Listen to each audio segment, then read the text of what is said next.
중심으로 마지막을 준비하는 신앙이라는 제목으로 은혜의 말씀을 나누겠습니다. 하나님께서 우주 만물을 창조하시고 시간을 창조하셨습니다. 그래서 우리가 이 피조물로 됐다는 것은 하나님의 계획 속에서 하나님의 시간 안에 살고 있다는 것을 말합니다. 따라서 하나님의 형상대로 지음받은 저와 여러분 모두는 하나님이 정해주신 시간이 있고 하나님이 정해주신 에너지가 있습니다. 그것을 다 찼을 때는 하나님이 부르십니다. 그래서 하늘나라로 다시 가야 합니다. 이 세상 살아있는 동안은 늘 우리들이 마음판에 새게 될 것은 때가 있다는 겁니다. 때가 있습니다. 시작하는 때가 있고 마치는 때가 있습니다. 이게 하나님이 창조한 세계 속에서 우리가 누릴 수 있는 그 상황이고 또 한계점이고 또 하나님 나라에 우리 모든 것을 헌신할 수 있는 데 있어서 피조물 세계의 원리입니다. 그러므로 이 세상 살 때 아무리 문제가 크고 괴롭다 한다 할지라도 그 문제는 반드시 사라지는 종지부를 찍는 때가 있습니다. 마지막이 있습니다. 참고 견디면은 끝이 오는 거죠. 우리 인생도 마찬가지입니다. 태어났으면은 죽습니다. 마지막이 있어요. 근데 모든 것은 시간이 정해져 있는데 때가 되면은 그것이 마지막으로 마무리를 짓습니다. 중요한 것은 마지막으로 끝나는 것이 아니라 마지막이 되면은 그 이후에 다른 세계가 열립니다. 학생들이 학교를 졸업하고 나면은 또 다른 대학을 다른 학교로 들어가고 다음 단계로 갑니다. 그마저도 졸업하면 직장으로 갑니다. 그렇게 열려지잖아요. 새로운 세계가 늘 마지막 이후에 있습니다. 우리 인생 어떨까요? 인생 끝이 있습니다. 죽음이라고 하죠. 죽음 이유는 무엇이 있을까요? 아무도 몰라요. 그래서 무엇이 있을까 찾고 헤맵니다. 그게 종교 아니겠어요? 이런 모든 것들을 성경이 우리에게 정확히 가르쳐 줍니다. 하나님 예비하신 나라가 있다고. 저희들이 생명이 끝나면 마지막 위에 다른 세계가 열립니다. 그러므로 저와 여러분은 그 세계에 대한 소망을 갖고 지금 여기서 있는 그대로 하나님의 뜻을 찾으면서 하나님 원하시는 그 삶을 살아내야 합니다. 그리고 마지막 때에 다시 만날 그분을 바라보면서 그분이 물으실 때에 너에게 시간을 줬고 에너지를 줬는데 무엇을 하고 살았느냐 왔느냐고 물을 때에 말할 수 있는 삶으로 보여줄 수 있는 일들을 준비해야 합니다. 이게 중요한 거죠. 이것을 모르면은 그냥 삽니다.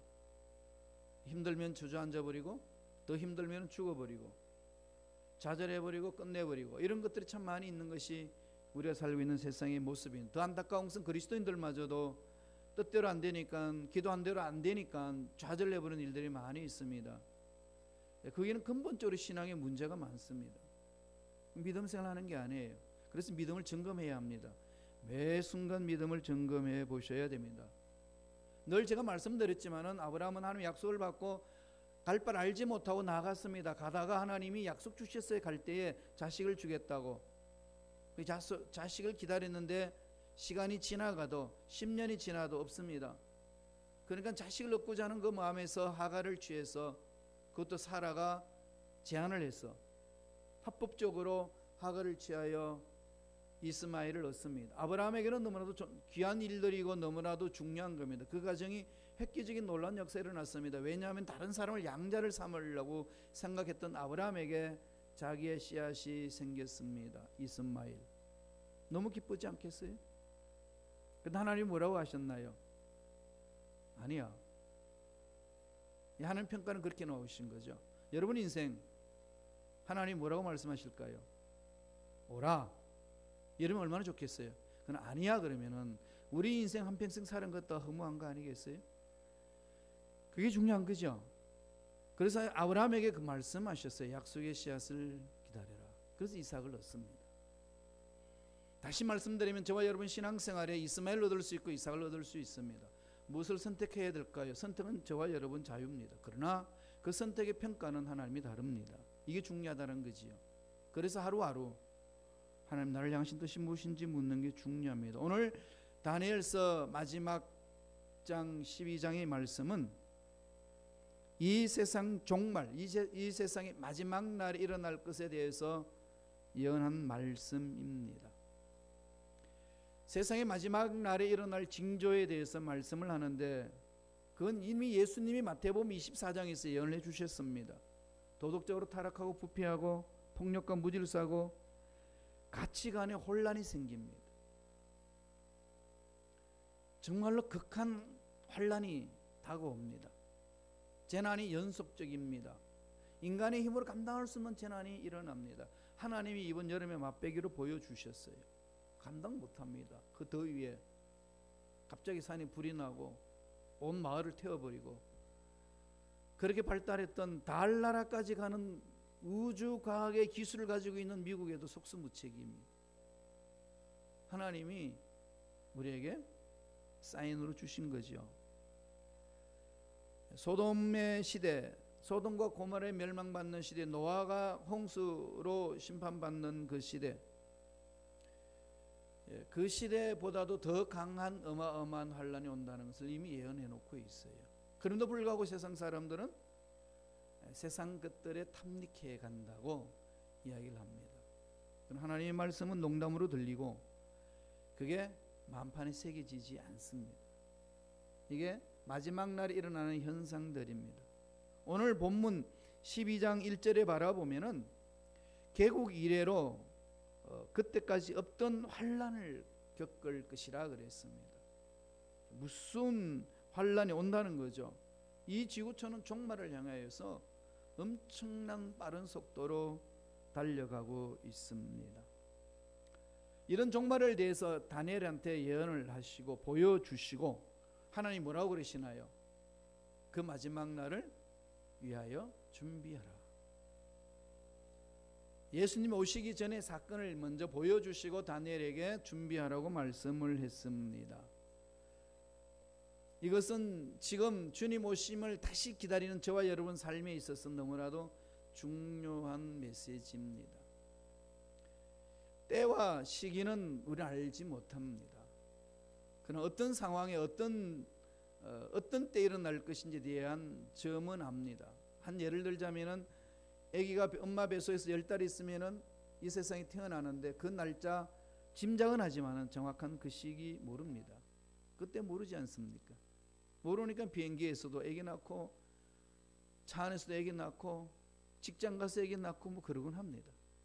모르는 거예요. 그러나 점은 하는 거죠. 언제쯤이라는 거.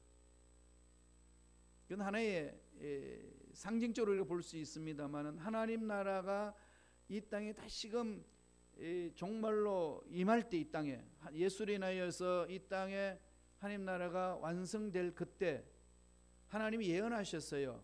엄청난 환란이 있을 거라고, 재난이 있을 거라고, 민족과 민족끼리 사람과 사람 사이에 부모와 자식 간에 이 모든 것들에 있어서 악한 일들이 많이 있을 것이라고 말씀하셨습니다. 그러면서 하신 말씀이 그때는 마지막이 아니야. 그건 그냥 징조야. 그렇게 말씀하시고 우리에게 뭘 말씀하셨나요? 준비해 이겁니다. 준비하는 게 중요한 거죠. 언제 오실는지 아무도 몰라요. 어떻게 준비해야 될까요? 오늘 다니엘이 우리에게 가르쳐 줍니다. 다니엘서 12장 4절에 있어요. 다 같이 우리 한 목소리 천천히 한번 읽어보겠습니다. 한 목소리 읽습니다. 다니엘아, 마지막 때까지 이 말을 간수하고 이 글을 봉함하라. 많은 사람이 빨리 왕래하며 지식이 더하리라. 제일 먼저 뭘 하라는 겁니까? 마지막을 준비하면서 말씀을 순수하게 보존하라. 말씀을 순수하게 보존하라. 무슨 의미인가요? 말씀의 신앙의 뿌리를 내리라는 거죠. 믿습니다. 늘 말씀드린 뭘 믿는 거죠? 여러분 뭘 믿나요? 문제 해결될 줄이 믿습니다. 그렇게 믿었는데 왜 해결 안 되죠? 오직 믿음으로 된다는데. 그러니까 우리의 믿음이 대부분 다 나의 기분, 나의 감정에 맞출 때가 많이 있어요. 그래서 낙심합니다. 하나님 말씀한 믿음이란 뭐라고 말씀하시나요? 신앙생활이란 하나님 말씀에 서는 거라고 합니다. 말씀에 순종하는 것. 예수님이 십자가 지시기 전에 겟세마네 동산에서 간절히 기도합니다. 될 수만 있으면은 이 잔 물리치게 하옵소서. 십자가 안 졌으면 좋겠습니다. 얼마나 고통스러우면 그랬겠어요. 인간의 육체를 입고 있기 때문에 그 고통에서 벗어나고 싶은 게 인간의 마음 아니겠어요. 그러나 그러면서 주님이 단서를 달지요. 고백을 합니다. 주여 나의 뜻대로 마옵시고 주의 뜻대로 하옵소서. 이게 신앙생활이에요. 이게 기도생활입니다. 왜 기도하죠? 주님의 뜻을 찾고 주님의 뜻이 드러나라고. 우린 뜻대로 살지 않고 마음대로 사니까, 마음대로 생각하고 마음대로 행동하고 마음대로 그냥 일을 해버리니까 뜻을 잘 몰라요. 그래서 그 뜻을 조율하기 위해서는 기도를 해야 됩니다. 부르짖어야 되는 거죠. 그럼 기도를 하지 않는다는 것은 그래서 가장 하나님 보시기 교만한 자라는 겁니다. 자기는 멋지게 사는 것 같은데 이스마엘을 낳는 현상들이 세상에 얼마나 자기 삶이 많은지 모릅니다. 그 순간순간은 멋있는 것 같았는데 하나님 보시기에는 노 그럽니다. 우리는 영혼을 위해서 사는 존재들이에요. 이 세상의 삶이 전부가 아닙니다. 과정이에요. 아시잖아요. 하나의 고향이 있는 본향으로 가는 나그네입니다. 나그네는 돌아다니는 그곳이 자기 집이 아닙니다. 본향이 있습니다. 우리는 그걸 늘 말씀을 통해서 자신의 삶을 돌아봐야 됩니다. 그래서 말씀 속에 들어라는 거죠. 말씀 속에 기록한 대로 움직이라는 겁니다. 그리고 그 말씀을 이 인간이 이성을 억지로 풀지 말라는 거죠. 자꾸 끼워 맞추려고 그러는 인간. 지금 이 지구촌에 기독교 공동체가 막 솟아오는 것은요, 말씀이 말씀대로 하지 않고 자꾸 자기 생각을 곁들이기 때문에 그렇습니다. 그래서 이단이 일어나잖아요. 피지 있으면서도 이번에 300명이 성도들이 가가지고 감금되고 그랬지 않습니까? 그래서 사회 문제 일어나고 있어요. 한국에는요 그런 사람들이 많이 일어나요. 한국은 참 신비로워요. 예수가 많아요. 계룡산에 가면요 내가 예수라는 사람이 너무 많습니다. 내가 메시아라는 사람이 많아요. 대표적인 사람이 문선명이잖아요. 문선명, 문 MON, 달, 선 SUN, 태양, 빛을 발하는 메시아. 그리고 지금 세계를 강타했습니다. 지금 한국에 또 정명석이라는 그 이단이 있는데 그 사람은 이니셜이요. 정이니까 J죠. M이니까 명이니까 M이죠. 석이니까 S잖아요. JMS. J가 뭘까요? Jesus. M은 메시아. S는 세이비어. 하여튼 자기 이름을 기똥차게 맞춥니다. 그렇게. 그러면서 수많은 사람들을 넘어지게 합니다. 왜 그런 일이 일어나죠? 하나님의 말씀을 말씀대로 두지 않고 자기 생각을 집어넣어서 자꾸 끌어들이는 거죠. 그래서 운미한 백성들을 괴롭힙니다. 그건 악한 영들의 장난이에요. 베드로후서 3장 16절 보실래요? 다 같이 우리 한 목소리 이렇게 읽어보겠습니다. 또 그 모든 편지에도 이런 일에 관하여 말하였으되 그 중에 알기 어려운 것이 들어 있으니 무식한 자들과 굳세지 못한 자들이 다른 성경과 같이 그것도 억지로 풀다가 스스로 멸망에 이르니라. 억지로 풀려는 것은 멈춰야 돼요. 그냥 성령 안에서 저절로 풀려야 됩니다. 그래서 성령을 자꾸 삼아서 목사님 성경 읽어도 잘 모릅니다. 그래서 계속 묵상을 해봅니다. 그런데 묵상할 필요 없어요. 빨리 읽어도 모르고 늦게 읽어도 몰라요. 모르는 거는 넘어가야 돼요. 때가 되면 알아요. 하나님이 때가 되면 열어주시는 게 있거든요. 때가 되면 계시해 주는 게 있어요. 성령이 가르쳐 주시는데. 그럼요. 제가 이제 신학을 81년도부터 했으니까 지금 2018년이니까 38년 동안 하잖아요. 모르는 게 천지입니다. 그래도 공부 안 했나요? 제가 독일 가서 박사까지 했어요. 그 어렵다는. 그래도 몰라요. 바보라서 그러나요? 바보는 안 해요. 천재가 아니기 때문에 그러나요? 그 말은 맞아요. 그러나 우리가 알 수 있는 것은 때가 있다는 겁니다. 하나님이 보여주시는 뜻이 있고 때가 있습니다. 그걸 기다려야 되는 거죠. 그러기 위해서는 뭐죠? 말씀이 말씀되게 해야 됩니다. 자기 생각을 담지 말라는 거예요. 그래서 늘 말씀 속에 들어오셔요. 믿음 생활은 말씀의 신앙에 뿌리를 내릴 때만이 믿음이 성장성숙합니다. 그냥 교회 10년, 20년, 30년, 50년 그냥 다닌다고 신앙생활 잘하고 신앙이 성장 성숙한다는 것은 거짓말입니다. 그렇지 않아요. 교회 생활에 익숙해질는지 몰라도 예수 닮지는 않습니다. 그래서 교회 공동체 내에 예수를 믿어야 될 사람이 너무 많이 있어요. 충격인가요? 예, 전 그런 분을 찾지요, 그죠? 그래서 예수를 믿게 해야 됩니다. 그 다음 또 뭐죠? 예수를 믿은 사람은 예수 닮도록 만들어야 되는 거죠. 이 두 가지 일이 우리들이 해야 될 일 아니겠습니까? 예수 안 믿는 사람을 예수 믿게 하고 예수 믿은 사람을 예수 닮게 만드는 것. 이게 교회 공동체 할 일입니다. 오늘 읽을지 않았습니다만 다니엘서 12장 9절에도 그럽니다. 그가 이르되 다니엘아 갈지어다. 이 말은 마지막 때까지 간수하고 봉함할 것임이라. 마지막 때까지 끝까지 믿고 가라는 거죠. 말씀을 붙들고. 사실 환난 속에서 이길 수 있는 것은요, 말씀을 붙들고 가는 길밖에 없습니다. 왜? 1.1억도 변함이 없으니까. 수많은 생각이 바뀌고 사상이 바뀌잖아요. 그러나 말씀에 서는 겁니다. 그 말씀은 성령의 감동으로 기록되었기 때문에 늘 말씀을 사모하고 성령을 사모하면 늘 말씀과 성령이 나를 사로잡아서 이끌어 줍니다. 그를 똘바른 길로 갈 수 있어요. 그리고 이 말세는요, 아까 읽었던 말씀 중에 많은 사람이 빨리 왕래하면 지식이 더한다고 그랬죠. 엄청난 지식이 쏟아지는 세상이에요. 지금 이 우리 지구촌의 문명이 어떤 문명이죠? 4차 문명, 4차 산업혁명이 일어나는 시대잖아요. 1차는 농업으로 시작했고 2차는 뭐죠? 전기기관차 했고 그 다음에 3차는 뭐죠? 컴퓨터. 엄청난 발전이 일어났죠. 그 다음에 4차는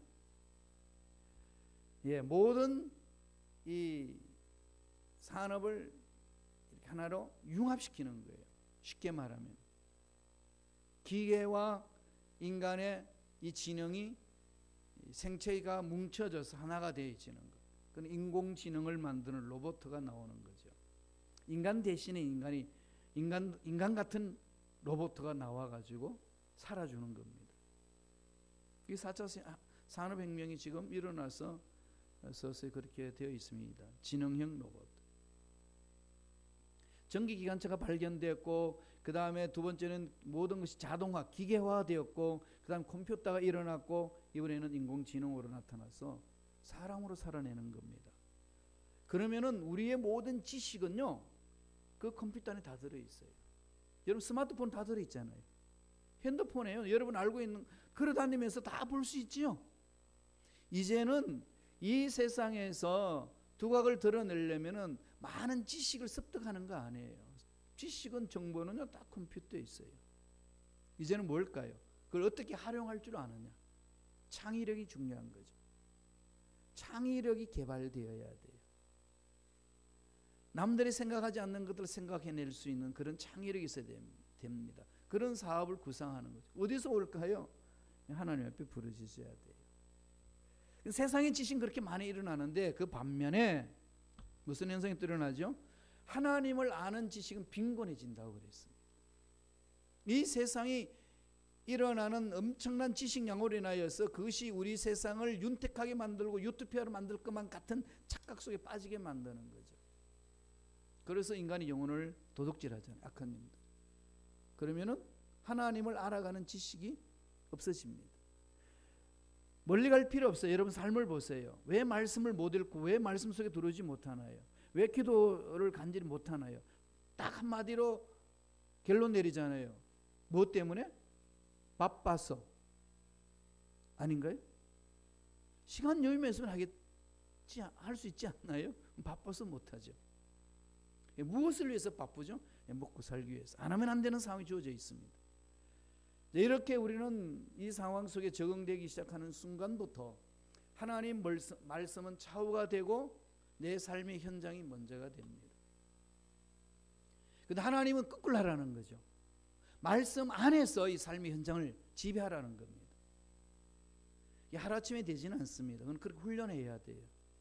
그래야 세상을 다스릴 수 있고 하나님의 뜻을 드러낼 수 있고 내 인생을 가꿀 수 있습니다. 그렇지 아니하면은 악한 영들이 휘말려서 내 인생은 날아가 버립니다. 그 조심하셔야 돼요. 그게 지금 21세기의 산업 구조고 사회 구조입니다. 우리는 세상에 길들여지기를 잘하고 있어요. 그러나 말씀에 길들여지고 하나님의 말씀에 길들여지는 걸 못하고 있습니다. 그래서 망하는 거예요. 궁극적으로. 호세아서 4장 6절 볼까요? 다 같이 읽겠습니다. 호세아서 4장 6절 다 같이 읽습니다. 내 백성이 지식이 없음으로 망하는도다.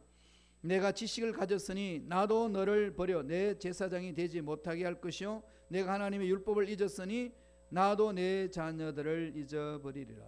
하나님의 말씀이 그 심령을 사로잡지 않으면 망한다는 거죠. 마틴 루터가 종교개혁할 때 이 말씀을 붙들고 이 하나님의 말씀을 붙들겠습니다. 솔라 스크립추라, only Bible, 오직 성경으로. 1500년의 그 줄기를 뒤집습니다. 인간 힘으로 가능하나요? 개인의 삶도 하나의 습관을 뒤집기가 얼마나 힘듭니까?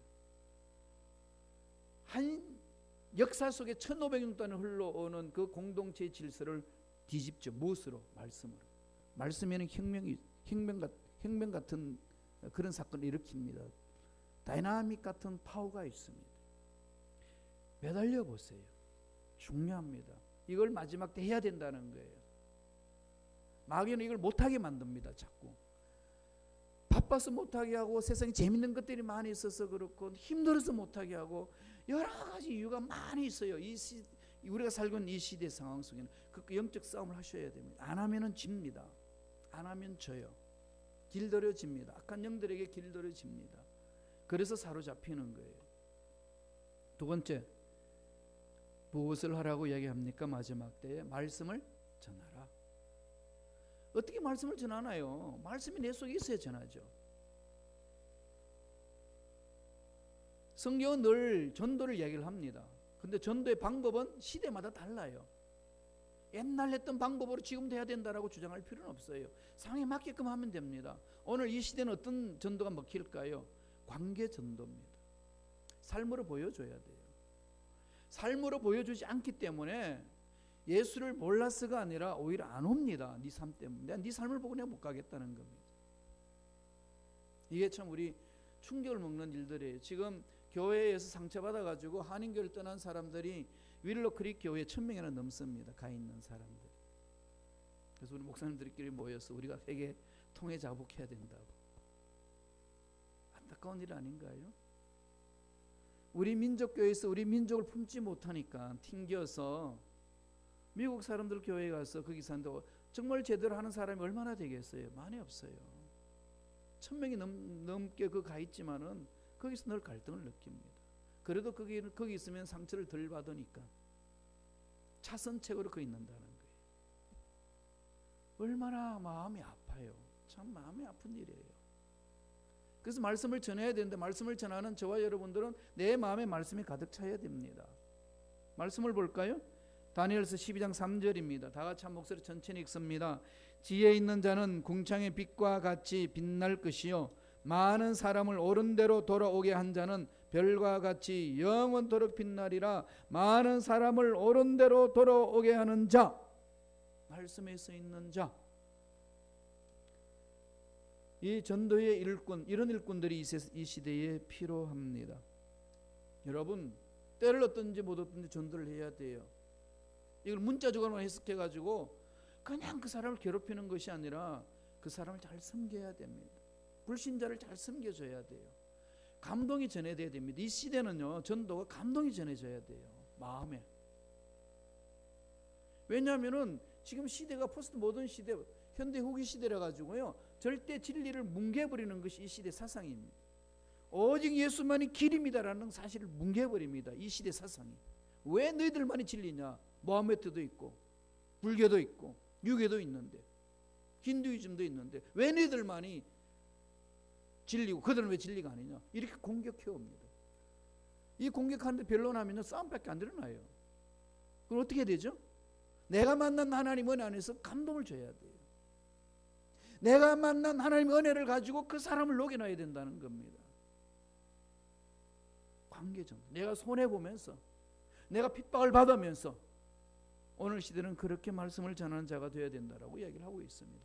옳은 대로 인도하라는 거지요. 그냥 말 한마디 툭 던졌다거나 전도했다 이렇게 끝내지 말라는 겁니다. 마음을 품어줘야 돼요. 그래서 이건 이 시대에 저와 여러분들이 끊임없이 해야 될 말입니다.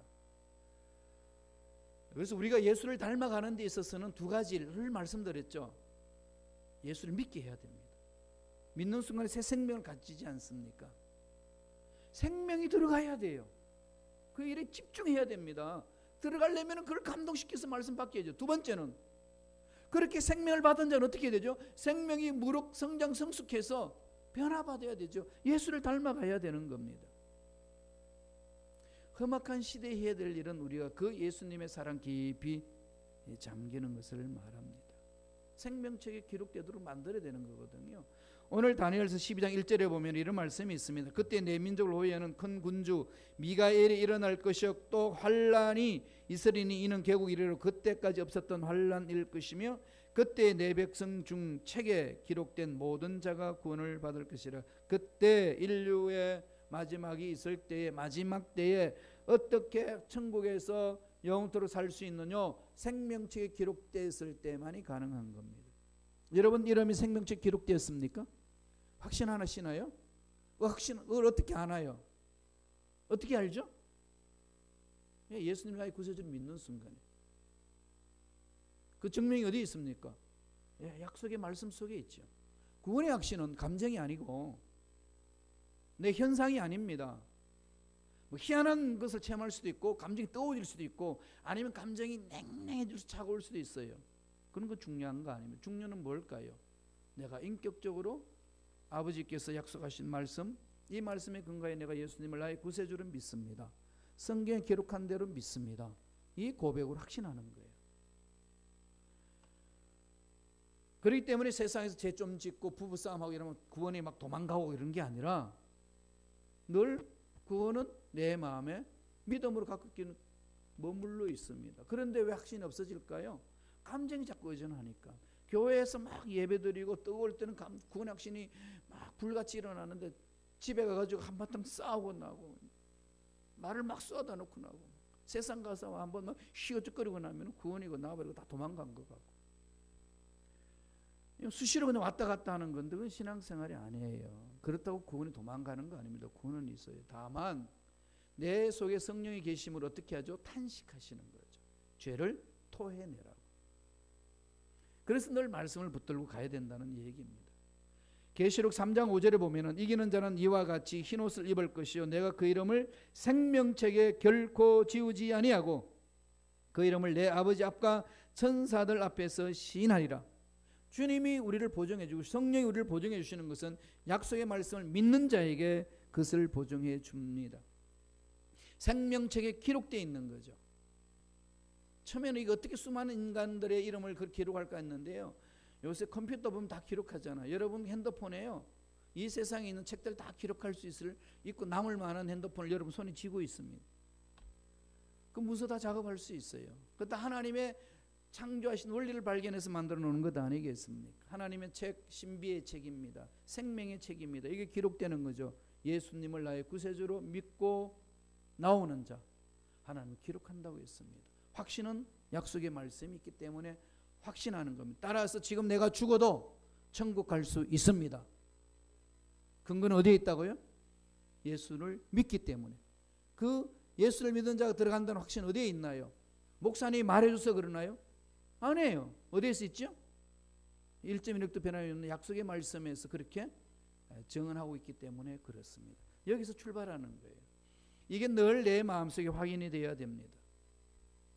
그래서 말씀을 전해서 생명책에 기록될 수 있도록 그 일을 감당하는 겁니다. 이게 하나님께 영광 돌리는 것이고 이게 나중에 하나님 나라 가면 상급이 된다는 겁니다. 너는 우리의 영광이요 너는 우리의 기쁨이라. 여러분 지금까지 신앙생활 하면서 불신자를 얼마나 구원시켜 봤습니까? 불신자를 얼마나 여러분 전도해서 예수 믿게 해보셨나요? 난 못합니다 그렇게 말하나요? 안 해요. 그건 잘못된 신앙이에요. 하셔야 돼요. 해내야 합니다.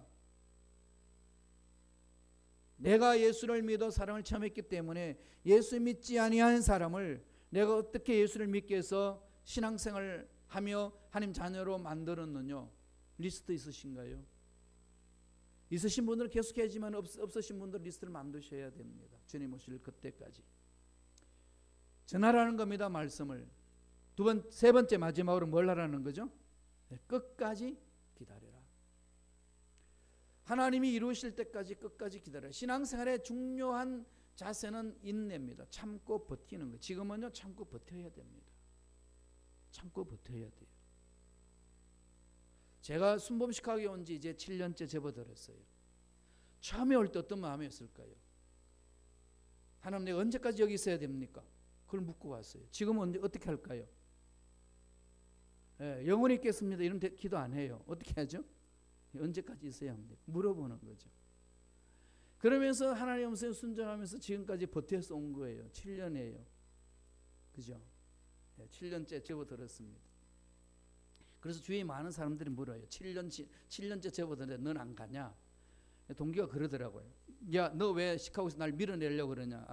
그게 아니고 니네 교회는 뭐 4년 5년 되면 가니까. 지금 개척자 이태근 목사님 이후에 제가 제일 오래 있어요. 그런 사람들이 다 의문이 생기나 봐요. 언제 가나? 안 가나? 정말 갈까? 어떻게 하죠? 전 몰라요. 하나님께 물어봐야 되죠. 가라 그런다고 가는 게 아니고요. 붙잡는다고 있는 게 아닙니다. 오직 거기에 대한 결론은 누가 내려주실까요? 하나님. 우리 모두는 그렇게 집중하셔야 돼요. 우리의 삶의 결론은 그게 아니겠습니까? 끝까지 기다리라. 다니엘서 12장 12절 13절 한번 읽어보겠습니다. 하나님이 다니엘을 통해서 우리에게 주시는 메시지입니다. 다 같이 읽습니다. 기다려서 1350일까지 이르는 그 사람은 복이 있으리라. 너는 가서 마지막을 기다리라. 이는 내가 평안히 쉬다가 끝날 날에는 내 몫을 누릴 것임이라. 여기에서 뭘 하죠? 1335일까지는 이런 숫자에 너무 신경 쓰지 마시고요. 이건 여러 가지 신학적인 해석이 있으니까 오랫동안 하나님이 역사를 이루신다는 거죠. 하나님의 구속의 역사를 이루시고 이 우주의 종말을 하나님이 정하시고 이루어 가신다는 것을 말씀하고 있습니다. 그것은 어떻게 이루실 것인지는 하나님의 손안에 있어요. 물론 역사적으로 설명할 수 있는 여러 가지 있습니다. 그 나중에 여러분 성경 공부할 때 공부하고요. 여기서 하나님 주신 메시지는 뭡니까? 기다려서 기다리고 기다리라. 다니엘아 끝까지 기다리라. 저와 여러분 하나님의 일을 시작했으면 끝까지 가셔야 됩니다. 끝까지 기다리고 끝까지 참고 이루세요. 포기하고 싶은 그때까지 포기하지 마세요. 하나님이 오케이 할 때까지. 포기는 언제든지 할 수 있어요. 그죠? 세상 막 일이 막 일어나고 답답하고 문제가 산더미 쌓여 있고 나로서는 도저히 풀 수 없다고 생각하면 제일 먼저 머릿속에 드는 게 뭐죠? 죽는 게 낫겠다. 그런 생각이 들잖아요. 예, 그건 평신도만 그런 줄 알았더니 우리 목사님들도 늘 그런 생각을 많이 하시더라고요. 차라리 죽는 게 낫겠다. 그럴 때마다 우리는 늘 마음판에 새게 되잖아요. 뭘 새게 되죠? 가만히 있어도 죽는다. 그렇죠? 그렇게 해서 버티는 거예요. 그냥 주님 믿고 가는 거죠. 주님 알아서 해주실 건데 여러분 계획대로 이 세상에 여러분들이 태어났나요? 남자로 여자로 이 세상에 한국 사람으로 여러분 계획하고 태어나셨나요? 아니잖아요. 그럼 누가 그렇게 일을 만들어놨어요? 누구 책임이에요? 하나님 책임이라고 그러지 않고 하나님의 계획이라고 그래요. 하나님의 계획 안에서 저와 여러분들이 이 세상에 나온 것, 어떤 모습으로 왔든지. 그렇다면은 그게 뭔지를 찾는 게 중요한 거지. 힘들다, 어렵습니다, 어디로 가야 될 겁니까? 몰라서 나는 끝내고 싶습니다. 이건 너무나도 창조하신 그분에게 대항하는 거 아니겠어요? 죄악 중에 죄악이죠. 물어볼 수 있잖아요. 묻는 기도를 많이 하세요.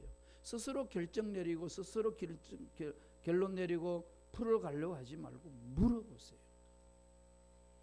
거기 답이 있습니다. 오늘도 다니엘을 통해 가지고 하나님 그렇게 말씀합니다. 말세 때에 해야 될 일은 기다리고 기다리라. 때가 되면 이루리라. 그러므로 저와 여러분 무엇을 해야 되나요? 데살로니가전서 5장 6절 말씀입니다. 다 같이 읽어보죠. 지금 여기서 우리들이 해야 될 자세예요. 다 같이 읽습니다. 그러므로 우리는 다른 이들과 같이 자지 말고 오직 깨어 정신을 차릴지라. 깨어 정신을 차릴지라. 나에게 생명을 주신 하나님의 뜻이 어디 있고, 나에게 생명을 주셔서 이 시대에 살게 하신 하나님의 선하신 계획이 무엇인지, 내가 무엇을 선택하고 결단 내리고 가야 되는지 주여 말씀하여 주옵소서. 붙드셔야 돼요. 특별히 젊은 사람은요, 이게 불타야 됩니다. 그래야 올바로 살 수 있어요. 연세 드신 분들도 마찬가지입니다. 꿈은 사라지지 않습니다. 이 세상은 눈에 보이는 것이 있고 눈에 보이지 않는 것이 있습니다. 하나님은 말씀하시길 이 세상이 움직이는 것은 눈에 보이지 않는 것에 있어 움직인다고 그랬습니다. 아무리 과학이 발달해도 눈에 보이지 않는 것들 뭘까요? 여러분 마음을 그릴 수 있나요? 생각을 그릴 수 있나요? 영혼을 그릴 수 있나요? 하나님을 그릴 수 있나요? 없습니다. 우리는 그 영원한 세계를 모르기 때문에 믿음으로 갈 뿐이에요. 하나님 하신 말씀 믿고 가는 겁니다. 그건 믿음의 세계예요. 우리 인간이 이성으로 초월합니다. 우리는 유한한 존재이기 때문에 무한하다는 것이 무슨 말인지 이해가 잘 안 됩니다. 되나요? 하루살이는 내일을 모릅니다. 하루만 살았기 때문에 내일이라는 것이 무엇인지를 몰라요. 아무리 설명을 해도 모릅니다. 유한한 존재인 저와 여러분이 무한하다는 것이 무엇인지 몰라요. 그죠? 무한하다 그러면 또 질문을 던져요. 무한한 다음에 그 끝은 뭔데? 그럽니다. 늘 유한한 세계에 빠져 있다 보니까 구조가 그렇게 나와요. 그건 제 질문이었어요. 하나님 그러세요. 아직까지 그 세계에 머물러 있냐? 여러분, 하나님의 능력을 제한하지 마시고, 아무리 힘들고 어려운 시대에 산다는 할지라도 하나님이 우리에게 소망을 주셔서 지금 여기서 해야 될 일들을 가르쳐 주신 것 깨달으시고 순종함으로 정말로 하나님 앞에 섰을 때 잘했다 칭찬 듣는 저와 여러분 되시길 간절히 축원합니다. 기도하겠습니다. 하나님 아버지 감사와 찬양을 드립니다. 하나님 생명 주신